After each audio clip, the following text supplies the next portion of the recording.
Who told you that after 50 you should slow down? Not your enemy, not a scam artist, but everyone you love.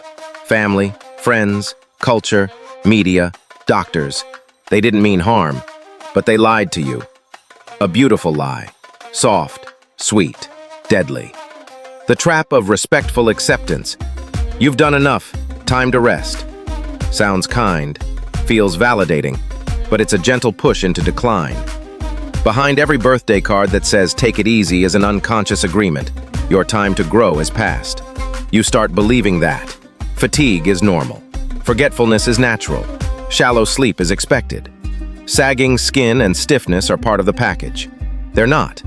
They're not inevitable. But when these ideas come from the people you trust, you swallow them without question. The trap isn't aging, it's resignation. The retirement delusion. You were told to work hard, then rest. Retirement was the carrot. But when you finally reach it, why do you feel invisible?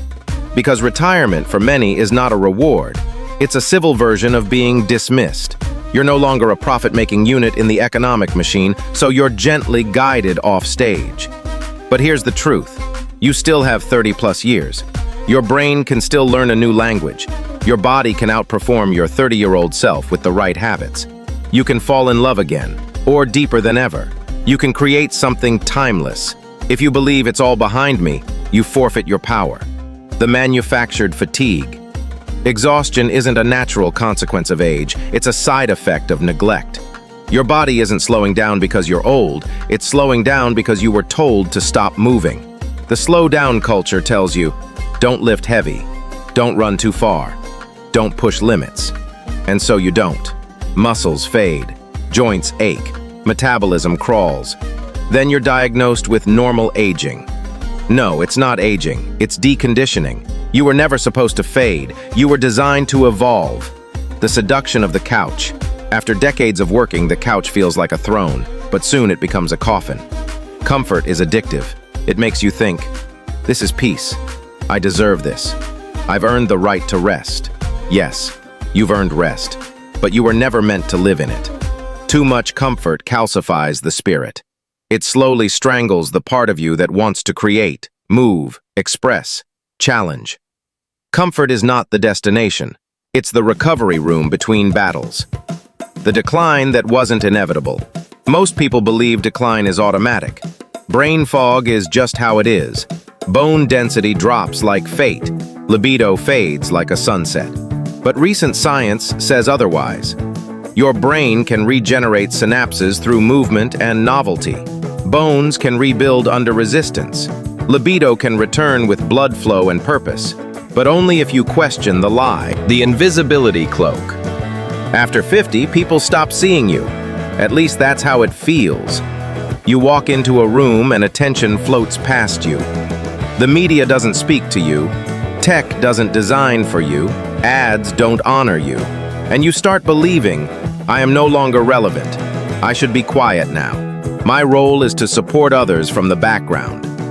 No, you are not invisible. You are unclaimed. Claim the room. Claim your ideas. Claim your right to speak, build, lead. The identity trap. Who are you when the job ends? When the kids move out? When the routine dissolves? Most people collapse into an identity void. No titles, no labels, just lost. But this void is sacred. It's the portal. Because who you become next is not limited by who you were. You can reinvent, not because you're escaping the past, but because you've finally outgrown it. The sweet poison of sentimentality. It's beautiful to remember the past, but dangerous to live in it. Those were the best days is a spell. It freezes your power in nostalgia. When the past becomes the standard for happiness, you stop reaching. Don't idolize what you survived. Build what you desire. The surrender to slow death. Most people after 50 don't die from illness. They die from momentum loss. The loss of curiosity, movement, novelty, purpose. The lie told you, your best is behind you. The truth, your most awake years are ahead if you take them. The awakening invitation. You don't need to rage against age. You need to awaken through it. You've been handed a script, burn it. You've been given a costume, shed it. You've been assigned a fate, rewrite it. Because this isn't your end, it's your second genesis. Next, we'll reveal why your energy isn't diminishing, it's being stolen. You don't have a health problem, you have a system problem that benefits from keeping you sick. What if the silent erosion of your body after 50 isn't natural decline, but an orchestrated descent? What if you're not broken, but being broken? You've trusted the system, the doctors, the guidelines, the labels. You were told to monitor your numbers, pop your pills, and cross your fingers. But what if everything you were taught about aging and health is not only outdated, but weaponized? Let's begin. Diagnosing decline. You walk into a doctor's office at 52. You say, "I feel tired, I've gained weight, I sleep badly."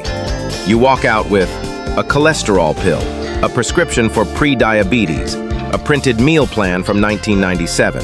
You were looking for vitality. You got maintenance. The system doesn't diagnose causes. It diagnoses codes. Your fatigue becomes a billing item. You are told, "It's your age. It's genetic. Just keep an eye on it." Translation: the medication treadmill. At 50, the average adult begins a long marriage with pharmaceuticals. Statins, blood pressure meds, acid reducers, sleep aids. Each pill creates new side effects. Each side effect spawns a new pill. You're not healing, you're buffering. No one says, "Let's rebuild your mitochondria." No one asks, "How's your magnesium, your sleep depth, your insulin curve?" Why? Because there's no profit in resolution, only in repetition. The food pyramid. Fallout. For decades, you were taught to fear fat, eat heart-healthy grains, snack often to stabilize blood sugar. But here's what really happened. You spiked insulin all day. You stored fat efficiently. You inflamed your arteries quietly. And when your labs came back abnormal, they blamed your body, not the blueprint they gave you. The silent saboteurs, sugar and seed oils. Every low-fat label you trusted was loaded with sugar. Every vegetable oil they sold you inflamed your cells. The standard modern diet isn't just inadequate. It's engineered dysfunction. After 50, your body is less forgiving. What you could tolerate at 30 now damages you daily. But it's reversible. And it starts by removing added sugars. Seed oils, canola, soybean, corn, processed health snacks. Rebuild with real fats, olive oil, butter, avocado. Wild protein, polyphenol-rich plants. The stress stiffness loop. Stress isn't just in your mind, it calcifies your body. Cortisol spikes wreck your blood sugar. Poor sleep depletes your immune system. Chronic tension tightens fascia and joints. Doctors say you need to relax, but they never teach you how. Reversing the loop takes breath work, box breathing 4-7-8, sunlight exposure in the morning, walking after meals, 10 minutes of mindful stillness daily. This isn't luxury, it's life extension. Hello, the false comfort of normal ranges. You get labs done, they come back normal, but you feel awful. That's because normal includes millions of unhealthy people. You don't want normal, you want optimal. Examples: normal fasting glucose, up to 99 milligrams per deciliter. Optimal, 70-85. Normal vitamin D, 30 nanograms per milliliter. Optimal, 50-80. Normal testosterone for men, 250 to 100. Optimal, 700 plus. Stop aiming to avoid disease, start aiming to generate energy. The movement myth. You've been told to take it easy, so you walk, slowly. You stretch, occasionally. You join a yoga class, once a week. But you're not moving enough to spark cellular change. At 50 plus, your body requires intentional stress to thrive. Snack late. You block your own evolution. The new recovery rules. Sleep 7.5 to 9 hours. Cut blue light 2 hours before bed. Stop eating 3 hours before sleep. Embrace hot-cold contrast therapy. Rest isn't laziness. It's longevity. 2-1. The Functional Medicine Rebellion. A growing wave of doctors are breaking ranks. They don't treat symptoms, they treat systems. They test gut microbiome, hormone rhythms, inflammation markers, methylation status, and they prescribe movement, sunlight, real food, nervous system regulation. It's not fringe science, it's root cause clarity. You deserve answers, not band-aids. Building your sovereign health plan.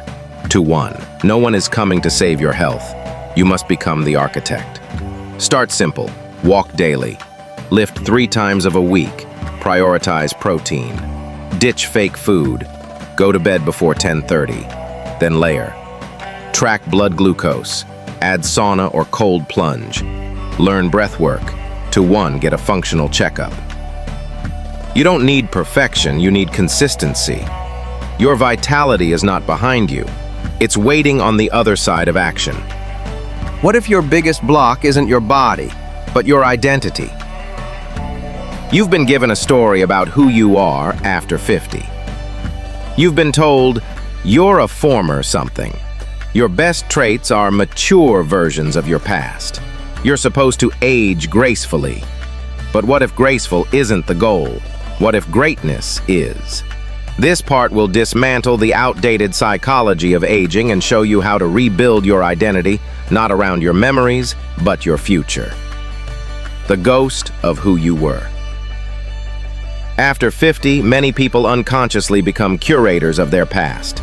I used to be, back in the day, when I was younger. You begin living as a ghost of your former identity. You wear the mask of your previous self because it feels familiar. But clinging to who you were prevents you from becoming who you could be. Your past has value, but your future has power. The myth of mental rigidity. Society says you can't teach an old dog new tricks. Neuroscience disagrees. The brain retains neuroplasticity, the ability to rewire, adapt, and grow well into your 80s and beyond. What limits most people isn't their neurons. It's their narrative. You are not hardwired, you're habit-wired. And any habit can be reshaped with identity-driven intention, environment that supports change, repetition under emotion, killing the comfort character. Many after 50 adopt the role of the wise observer, calm, removed, non-disruptive. It's a quiet surrender disguised as maturity. But growth requires discomfort. Your next evolution won't feel peaceful. It will feel unstable, uncertain, maybe even foolish. You must kill the comfort character inside you, the version of you who plays it safe. Because safety is not transformation, it's sedation. The identity anchor. What do you believe about people your age? We slow down. We get forgetful. We should avoid risk. Now ask, where did those ideas come from? TV ads? Your parents? Outdated textbooks? Your identity has been anchored in a false average. The truth, the most fulfilled, creative, and driven years of life can happen after 50. If you allow a new anchor to hold you. I'm just getting started. I'm more dangerous now because I know who I am. My wisdom is rocket fuel, not a seatbelt. The identity gap. You say you want to get stronger, learn new skills, be more adventurous. But your daily actions still reflect the old identity, the one that skips movement, avoids risk, lives in reaction. That's the identity gap, the distance between who you say you are and what you do. To close it, speak in first-person future. I am becoming. Align habits with that new identity. Track the actions, not the outcomes. The mirror ritual. Say, you are not too old. You are too wise to play small. Say, today you honor your future, not your past. This is not motivation. It's identity rehearsal, because how you speak to yourself becomes who you are. The three-level identity shift. Every identity shift must pass through three gates. Thought. Maybe I could be that. Action. I'm trying to be that. Embodiment. I am that. Most people get stuck at level 2. Why? Because they keep checking for permission. They wait for evidence before committing. But identity doesn't wait for proof, it generates it. Memory is not destiny. Yes, you've made mistakes. Yes, you've had losses. Yes, you've faced trauma. But your memory is not your map. Your past explains you. It doesn't define you. Most people over 50 live in a cage built by memory. A failed marriage, a lost dream, a bad investment. And that cage becomes their identity. You must forgive your former self to become your future self. The power of contradiction. You can be wise and wild. You can be 58 and start a YouTube channel. You can be 64 and learn salsa. You can be 70 and get ripped. You are allowed to contradict expectations. Most people fear contradiction because it threatens identity. But contradiction is your creative edge. Let them say, that doesn't look like someone your age. Let your life be the rebellion. Becoming the future self. Who do you want to become? Not what title, not what job. Who? Describe that version of you. How do they move? What do they eat? What do they say no to? What excites them? What do they tolerate zero of? Now bring that version into your morning. Speak like them. Walk like them. Decide like them. You don't change by force. You change by remembering who you truly are beneath the layers. The world will always tell you to shrink with age, but now you know. Your brain can grow. Your spirit can expand. Your identity can evolve. What if the secret to your future is hidden in the habits of people who've outlived everyone? Not in hospitals, but in humble villages. Modern medicine treats aging as a battle. But what if long life isn't about fighting, it's about flowing? All over the planet, there are places where people regularly live to 90, 100, even 110. Not just longer, but stronger, sharper, and more joyful. They're not wealthy, they're not biohacking. They're living by a forgotten code, one we can remember and rebuild. In this part, we'll dive into the longevity secrets of global blue zones and extract the rituals, beliefs, and rhythms that you can apply right now to extend your life and expand its quality. The 5 longevity hotspots. Researchers have identified 5 regions where people routinely live past 90 with minimal disease. Okinawa, Japan. Icaria, Greece. Nicoya Peninsula, Costa Rica. Sardinia, Italy. Loma Linda, California, Seventh-day Adventist community. Despite different geographies, they share striking similarities in how they eat, move, think, and connect. These are not health experiments, they are ancient lifeways, and they work. Eat close to the earth. Longevity cultures don't follow diet trends. They eat local, seasonal, mostly plant-based, low in sugar, high in fiber. In Okinawa, sweet potatoes dominate. In Sardinia, it's sourdough, goat cheese, and olive oil. In Nicoya, it's beans and squash. No processed snacks, no calorie counting, no obsession. Food is sacred, shared, and slow. You don't need perfection, just a return to simplicity. Eat whole foods. Cook most meals at home. Add herbs, spices, and fermented foods. Move without a gym. None of the longest living people exercise. They move constantly, walking, climbing, gardening, cleaning, carrying. Their lives are built around functional movement. Your mission: walk 8,000, 10,000 steps a day. Do bodyweight squats, push-ups, hangs, rake leaves, kneel to garden, carry groceries. Your longevity isn't in your workout, it's in your daily rhythm. Purpose is oxygen. In Okinawa, they have ikigai, your reason for waking up. In Nicoya, it's plan de vida. Purpose protects. Studies show that having a sense of purpose reduces mortality risk by over 20%. No matter your age, ask, what problem do I want to help solve? Who do I want to serve? What gives me joy when I do it? Purpose doesn't have to be big, it has to be yours. The power of community. Isolation kills. Longevity zones are built on strong social fabric, extended families, multi-generational living, regular community rituals. They eat together, they walk together, they laugh, often. Modern life breeds disconnection, but community is a health protocol. Join a club, host potlucks, volunteer. Don't age alone, thrive together. Respect for elders. In the West, aging means invisibility. In longevity cultures, aging means reverence. The oldest members are not discarded. They are treasured. Grandparents raise children. Elders teach stories, pass on rituals. Their wisdom is public, not private. You are not past your prime. You are a living archive. Step into mentorship, lead by example, be seen. Nature as medicine. Longevity cultures are immersed in nature.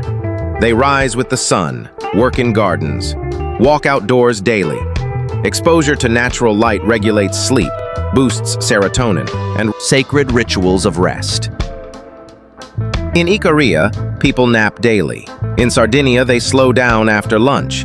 In Loma Linda, they observe a full day of Sabbath rest. These aren't laziness, they are longevity technologies.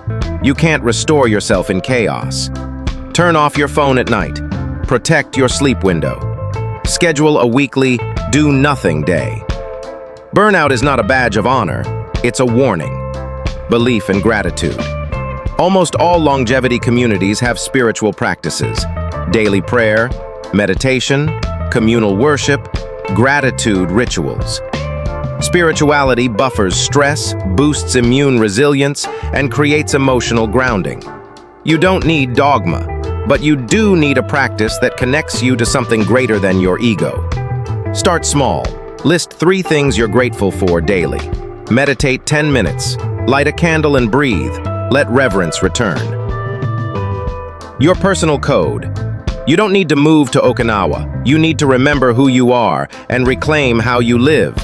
Build your own blue zone with nourishing food, daily movement, purpose-driven mornings, deep social bonds, restful nights, spiritual anchoring. Longevity isn't a number, it's a rhythm, it's a culture, it's a choice. Every day you cast a vote for the future you want. You've learned the global rhythm of long, vibrant life. If your days are disorganized, your destiny dissolves. After 50, your energy is no longer unlimited, but your wisdom is. Now is the moment to architect your life like a master craftsman, where every hour has purpose and every choice builds a foundation for longevity. This part is not about routines, it's about rituals. It's not about time management, it's about energy design. You'll learn how to build a science-backed, soul-nourishing day. Align your biology with your purpose. Create micro-habits that compound into transformation. This is the blueprint for a daily life that heals, strengthens, and inspires for decades to come. The morning renaissance. Mornings are your mind's most powerful canvas. After 50, cortisol, your wake-up hormone, spikes naturally between 6 to 9 a.m., a prime time to harness alertness, focus, and momentum. A powerful morning stack. Wake before screens. Hydrate with minerals, sea salt plus lemon water. Sunlight in your eyes within 30 minutes. Gentle movement, mobility or yoga. 10 minutes of silence, prayer, meditation, or breath. Optional upgrade, write 3 things you're grateful for. Gratitude regulates the nervous system and boosts immune markers. Your first hour sets your neurological tone. Own it.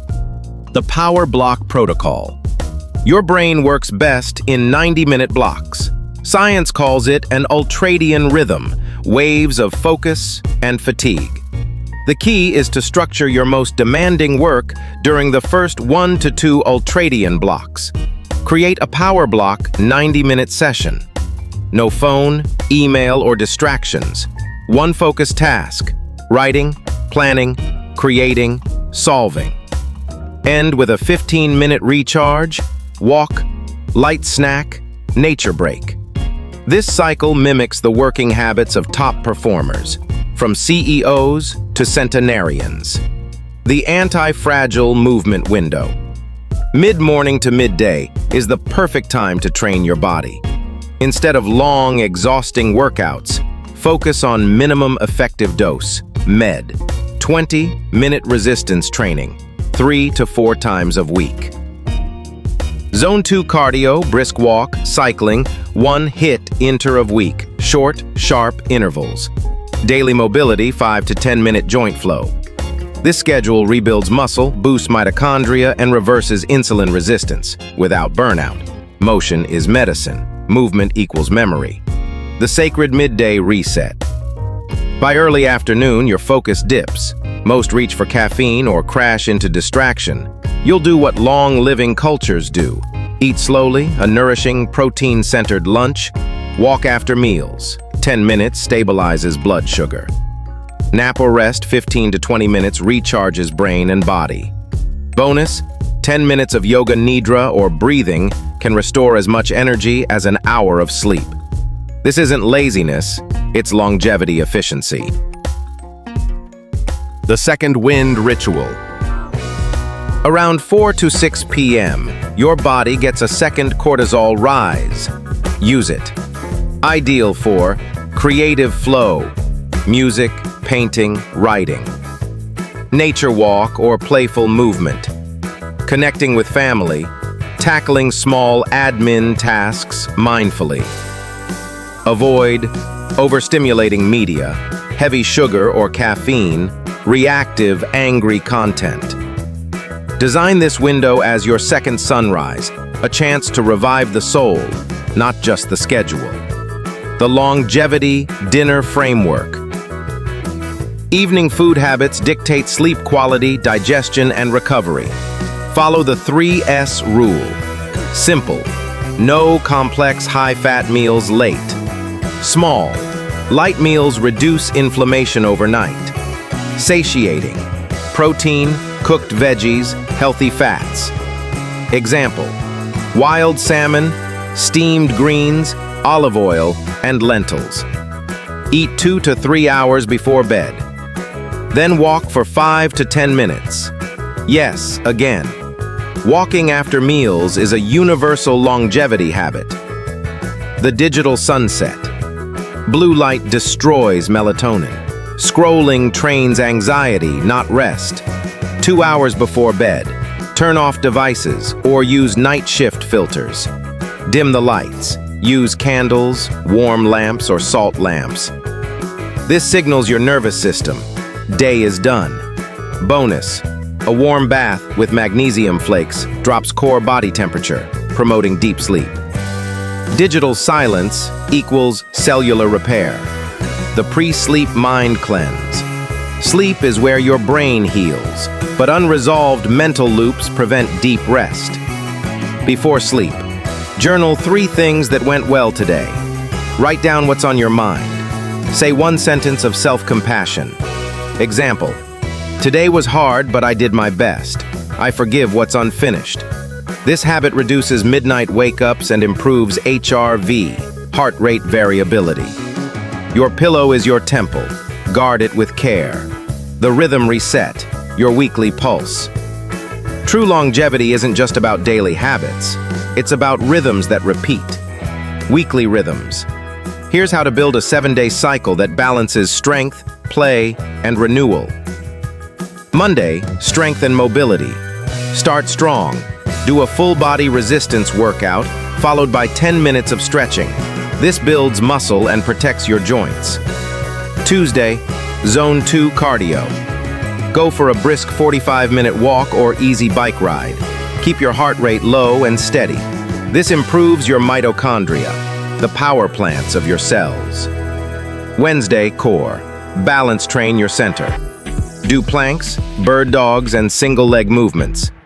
These help prevent falls, boost posture, and protect your spine. Thursday, upper body strength, mobility push, pull, carry, then restore with shoulder and spine mobility.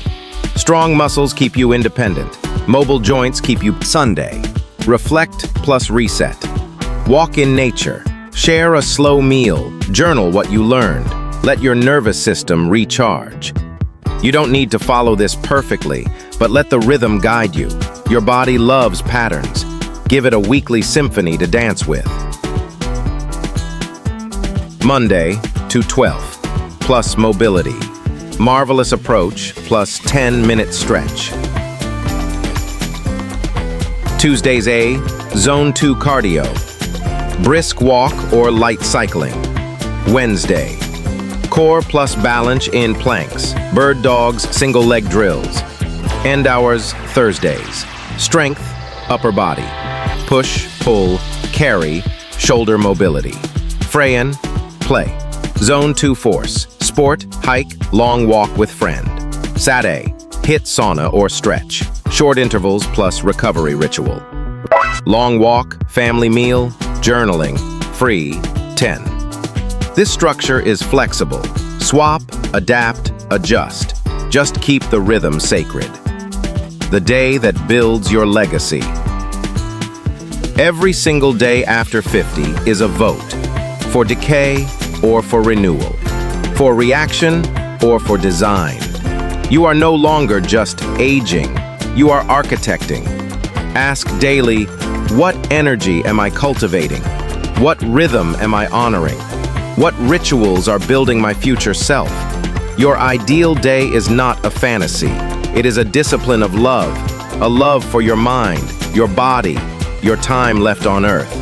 Now that you've designed a daily architecture that's rooted in science and soul, let's dive deeper into the biological changes you have to adjust to after 50, from hormones to inflammation to sleep disorders.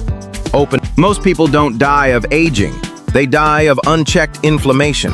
After 50, your body begins a quiet civil war. On the surface, it's subtle: fatigue, stubborn fat, aching joints. But underneath, your cells are under siege, from oxidative stress, hormonal shifts, immune misfires, and chronic inflammation. This part is not about fear. It's about understanding the invisible war inside you and fighting back intelligently. You'll learn why inflammation is the true accelerator of aging and disease. The hormonal cascade that sabotages sleep, mood, libido, and memory. How to identify and neutralize silent internal saboteurs. You are not fragile, you are biointelligent. It's time to decode the new rules of biology and turn back the cellular clock. The spark of inflammation, friend turned foe. Inflammation is your body's frontline defense. It heals wounds, fends off infection, and triggers repair. But after 50, the balance tips. What once protected now starts to destroy. This chronic low-grade inflammation, often called inflammaging, fuels nearly every age-related disease. Alzheimer's, cardiovascular disease, type 2 diabetes, osteoporosis, cancer. It happens without fever, without pain, quietly corroding your tissues, dulling your mind, and thickening your arteries. To win the war, you must identify the silent flames. Cellular smoke, oxidative stress, and DNA damage. Every second, your mitochondria generate energy, and with it, free radicals. These unstable molecules damage DNA, proteins, and membranes. Your body has antioxidants to neutralize them, but with age, production of key antioxidants, like glutathione, declines. The result? Oxidative stress, which accelerates wrinkles, brain fog, insulin resistance, immune dysfunction. Simple ways to fight back. Eat polyphenol-rich foods, berries, green tea, olive oil. Fast periodically to induce autophagy. Use saunas and cold therapy to build cellular resilience. Oxidative stress is like rust. Antioxidants are your WD-40. Hormonal havoc. When the orchestra falls out of tune. Hormones are your body's communication network. After 50, the network frays. For women, estrogen and progesterone plummet during menopause. Sleep suffers, bones thin, metabolism slows. For men, testosterone dips, round-a-leven per year after 30. Motivation, muscle, and libido fade. But it's not just sex hormones. Cortisol, insulin, leptin, melatonin, all shift. Strategies to balance the symphony. Strength training boosts testosterone naturally. Magnesium supports progesterone and sleep. Adaptogens like ashwagandha modulate cortisol. Avoid late-night light to protect melatonin. You can't stop aging. The gut immune link, your internal homeland security. Over 70% of your immune system lives in your gut. As gut diversity decreases with age, so does immune regulation. Leaky gut, when intestinal barriers break down, allows toxins to escape into the bloodstream, triggering full-body inflammation. Symptoms include bloating, food sensitivities, brain fog, joint pain. Repair the gut wall. Eat fermented foods, yogurt, kimchi, sauerkraut. Take spore-based probiotics. Avoid ultra-processed foods. Include glutamine, collagen, and bone broth. The gut is your first battlefield. Fortify the gate. The sugar saboteur, how insulin resistance ages you. High blood sugar is like pouring gasoline on inflammation. After 50, insulin becomes less effective. Sugar lingers longer. This leads to energy crashes, weight gain, brain shrinkage, yes, really, cellular glycation, where sugar binds to proteins and ages your tissues. Countermeasures: eat protein and fat with every meal. Avoid sugar spikes by walking after eating. Intermittent fasting to improve insulin sensitivity. Sugar isn't evil, but excess sugar is the stealth bomber of aging. Sleep, your anti-aging operating system. Deep sleep is when your brain detoxes, when your muscles rebuild, when inflammation resets. After 50, deep sleep declines. Melatonin drops, circadian rhythms shift. Protect your rest. Block blue light after sunset. Keep your room cold, dark, and quiet. Go to bed and wake up at consistent times. Magnesium, tart cherry juice, and glycine may support deeper sleep. Sleep isn't downtime, it's upgrade time. Stress, the hormone that hijacks your health. Chronic stress keeps cortisol high. That does 4 things: raises blood sugar, breaks down muscle, inhibits sleep, suppresses immunity. Stress shrinks your hippocampus, the part of your brain responsible for memory. Daily rituals that lower cortisol: 10 minutes of diaphragmatic breathing, daily sunlight exposure, walking in nature, human connection, and laughter. Stress isn't the enemy. Your response to stress is. Silent toxins, the modern invasion. You are exposed to 80,000 plus synthetic chemicals. Most are untested for long-term safety. After 50, your liver detox slows. Heavy metals, plastics, and pesticides bioaccumulate. Symptoms of toxic load: brain fog, chronic fatigue, autoimmune flares, hormonal imbalance. Detox strategies: sweat regularly, sauna, exercise. Eat cruciferous veggies, broccoli, cauliflower. Filter your water. Avoid plastic containers and cookware. Your body is a temple. Keep the air clean inside. The inflammation audit. Lab tests that matter. Knowledge is power.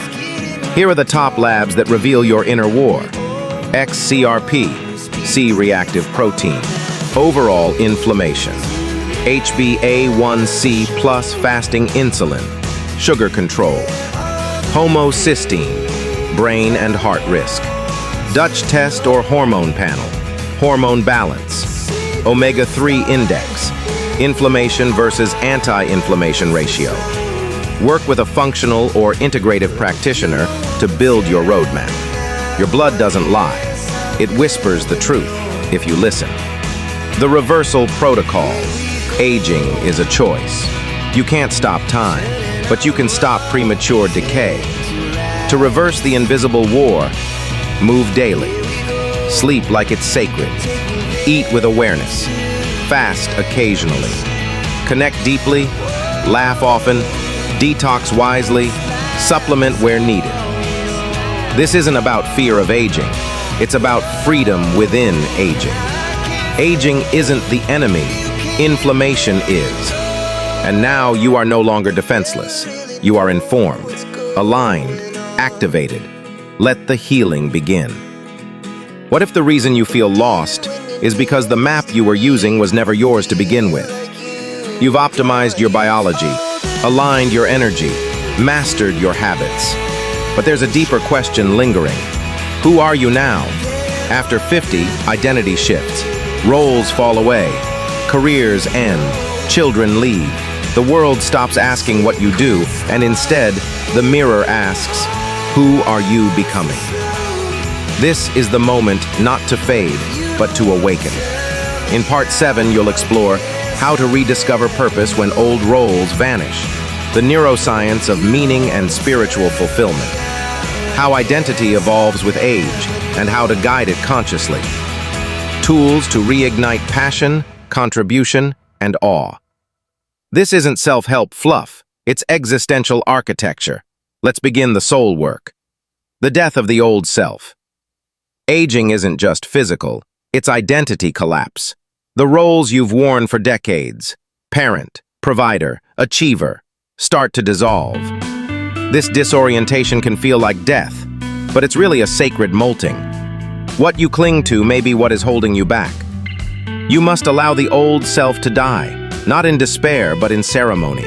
What remains is essence, raw, unfiltered, true. Questions to ask. Who am I when I am no longer needed? What mask have I worn too long?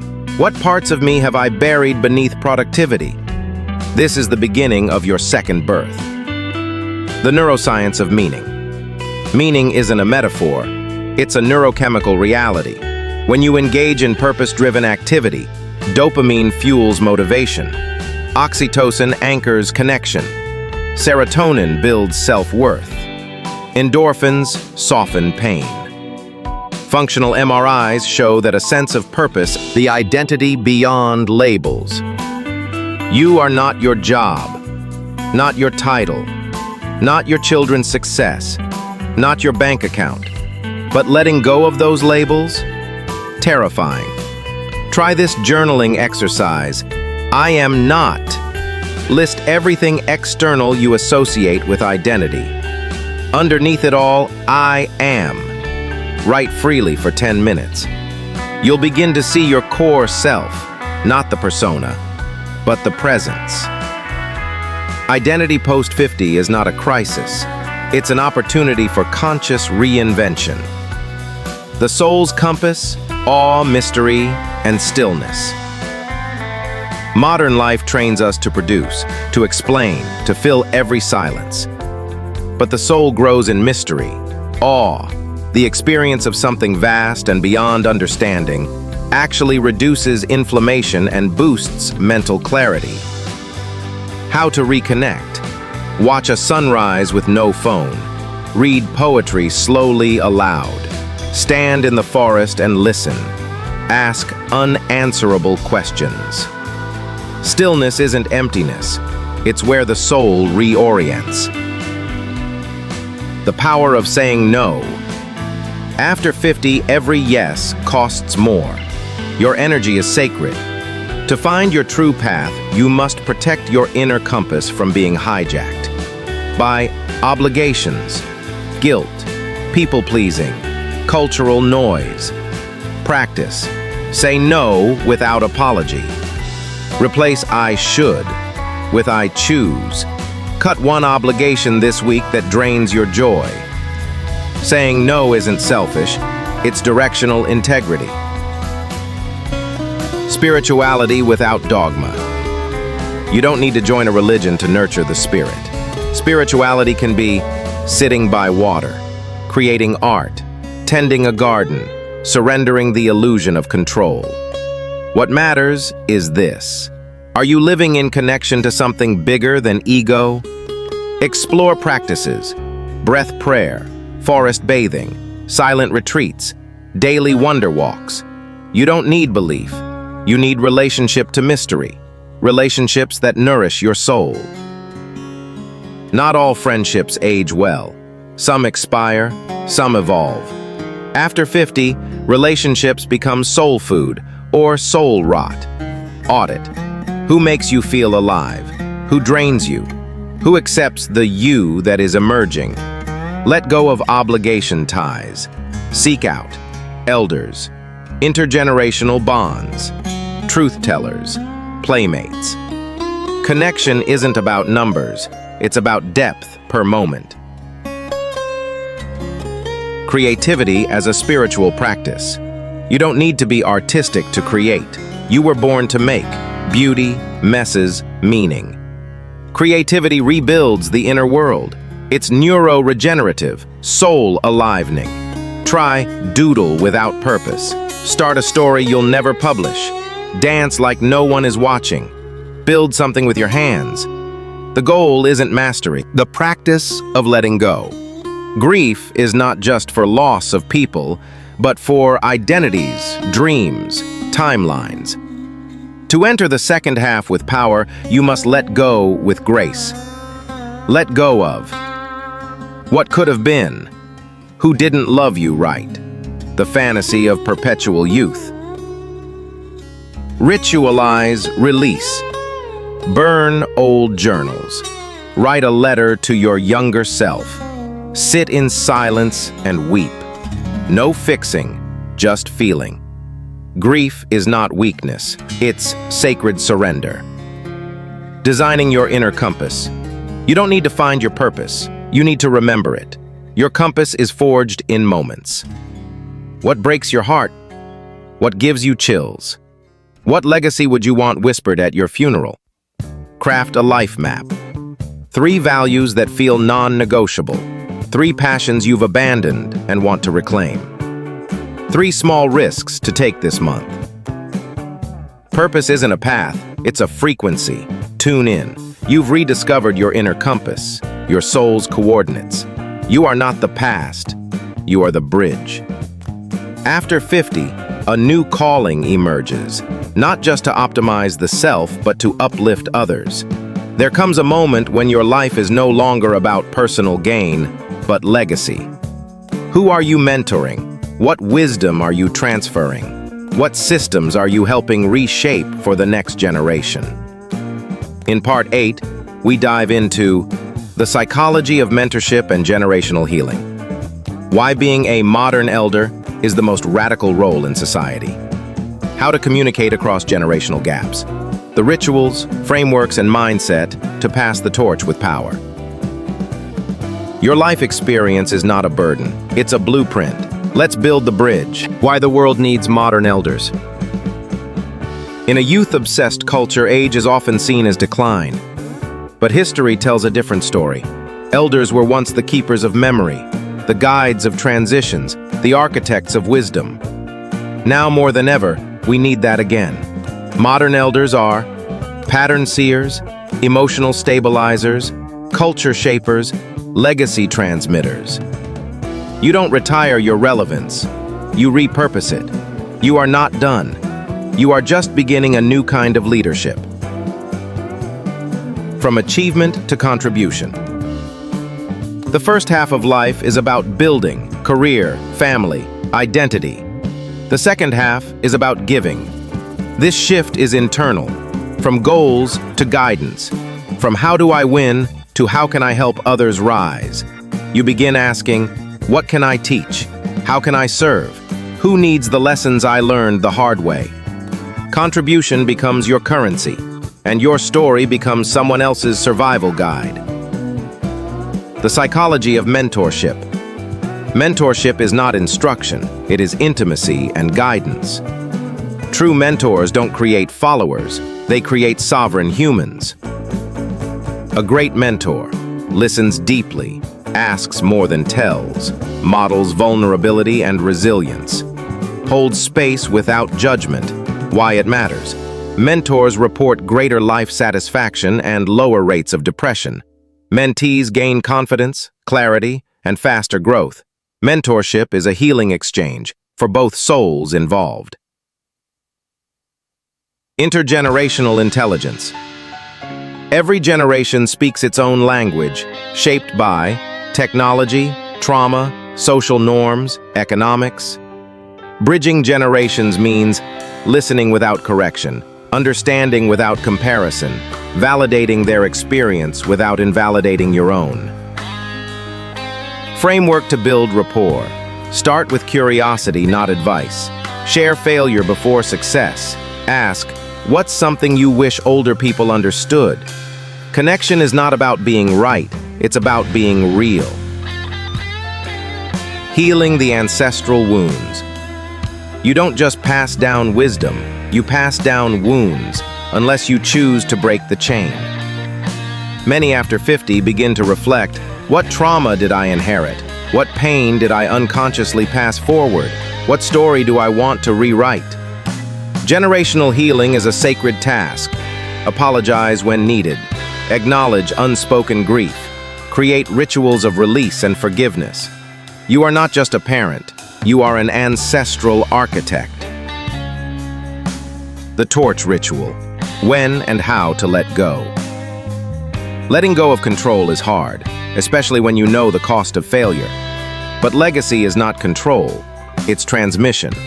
When mentoring or parenting, don't micromanage, empower. Don't rescue, equip. Don't project, witness. Create a ritual. Hand over a symbolic object. Speak affirmations over their path. The legacy blueprint. Legacy is not about buildings named after you. It's about the unseen ripples you set in motion.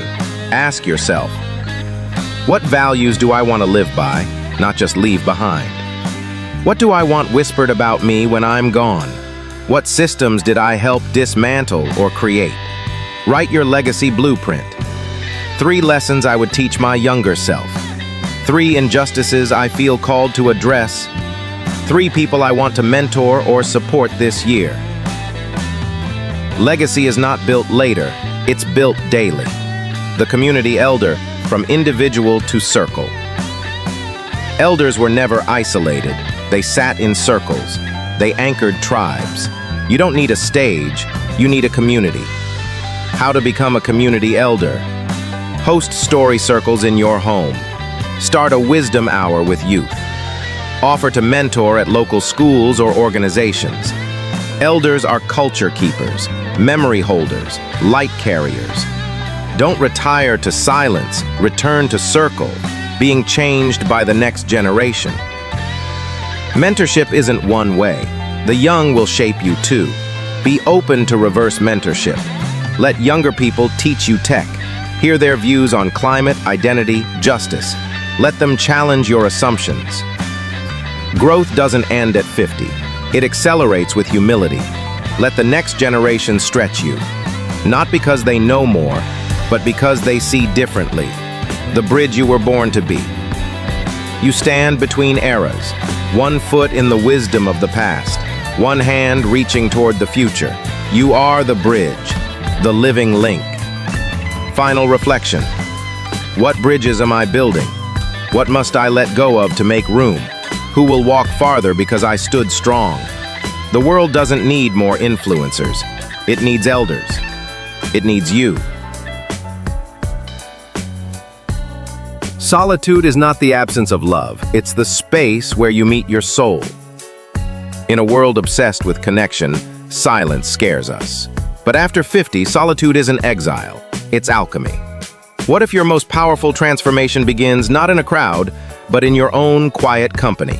In Part 9, you'll uncover the difference between loneliness and sacred solitude, the neuroscience of stillness and why your brain craves it, why aloneness after 50 is a rite of passage, not a punishment, practical rituals to turn solitude into strength, not sadness. This chapter isn't about isolation. It's about intimacy with your own presence. The myth of loneliness. We are taught that being alone is something to fix, not feel. Yet many of history's most powerful awakenings happened in solitude. Buddha beneath the Bodhi tree, Christ in the desert, Mandela in prison. Loneliness is the fear of being with yourself. Solitude is the courage to meet yourself fully. You must unlearn the belief that aloneness equals emptiness. It can be your most fertile ground. Neuroscience of stillness. Modern life overstimulates, 10,000 ads per day. Dopamine burnout from digital overload. Shallow breathing from chronic alertness. Your brain craves silence. In solitude, the default mode network activates, processing meaning and memory. Cortisol drops. Creativity rises. Solitude doesn't just heal emotions, it repairs neurology. The solitude rite after 50. There's a reason many cultures send elders into nature alone. Vision quests, monastic retreats, pilgrimages. After 50, life invites you to retreat, not to escape, but to refine. Not to be alone, but to be real. Ritualize this transition. Spend 1 day per week unplugged. Take a silent solo walk at dawn. Write letters to your future self. This is your initiation. Reframing the empty nest. When children leave or partners pass or careers end, silence enters. You can let it haunt you, or you can befriend it. Turn your empty space into a writing sanctuary, a meditation cove, a gallery of your life. Ask, what in me is ready to be born now that others are gone? This is not the end of connection. It's the beginning of communion with self. Sacred aloneness versus social isolation. Aloneness is chosen. Isolation is imposed. One empowers. The other erodes. Checklist. Are you choosing solitude or avoiding life? Do you emerge refreshed or numbed? Does this stillness hold you or hide you? Practice sacred solitude. Block time without distractions. Walk without headphones. Eat one meal weekly in silence, honoring the food. Solitude isn't hiding, it's homecoming. Dialoguing with the inner voice. Your inner voice is always speaking, but you're rarely quiet enough to hear it. In sacred solitude, it becomes audible. Through journaling, through dreams, through tears you didn't know you were. Ask one question before sleep. What is my next step? Sit in stillness and wait, not for an answer, but for presence. Your soul is not silent, it's subtle. Nature as companion. If solitude inside walls feels oppressive, go outside. Nature is never lonely. The forest doesn't need followers. The ocean doesn't need applause. Rituals. Sit under a tree for 30 minutes a week, no phone. Walk barefoot in sand or grass. Track the phases of the moon for 1 month. Nature reminds you you belong. You're never truly alone. Creative fire in solitude. Solitude unlocks creation. Many masterpieces were born in exile or retreat. Your ideas need silence to land. Your creativity needs boredom to stretch. Start something. A memoir, a song, a photo project capturing your walks. Don't aim to impress. Aim to express. Your aloneness births your originality. Loving yourself as you are. Without an audience, who are you? Solitude forces you to meet your unvarnished self. No performance, no pleasing, no polishing. This is when love becomes real. When you forgive your past fully. When you hold your own sadness. When you laugh aloud, just for you. Love of self isn't narcissism. It's the foundation for all other love. The solitude that illuminates. Solitude becomes sacred when it reveals your essence. Ask yourself, what am I learning in the quiet? What parts of me only awaken when I'm alone? How can I carry this presence into the world? This is not the retreat of the weary. It's the rise of the awakened. Let your solitude be a sanctuary. Let your silence be a teacher. Let your presence be enough. You've discovered the sacred power of being alone. But now, we arrive at the final threshold. You don't beat death by avoiding it. You beat death by awakening before it arrives. After everything, the awakening, the wisdom, the solitude, there is one final threshold we all must cross. Death is not the enemy. Forgetting to live is. In part, we dive deep into the psychology of death and why it haunts the modern mind, how facing mortality leads to radical clarity and joy, the practices of death-aware cultures that live more fully, how to live in a way that, when your moment comes, nothing is left unsaid, undone, or unloved. This isn't about how to die, it's about how to fully live because you know you will die. The final illusion. We're taught to fear death, to avoid it, to treat it as failure. But what if death isn't the end? What if it's the final mirror, reflecting what truly matters? Illusion. You have time. Reality. Every moment is a perishable gift. You don't defeat death by pretending it's far away. You awaken to life by realizing it's always close. What death teaches the living. When you accept death, you stop postponing joy. Say what you truly mean. Let go of fake relationships.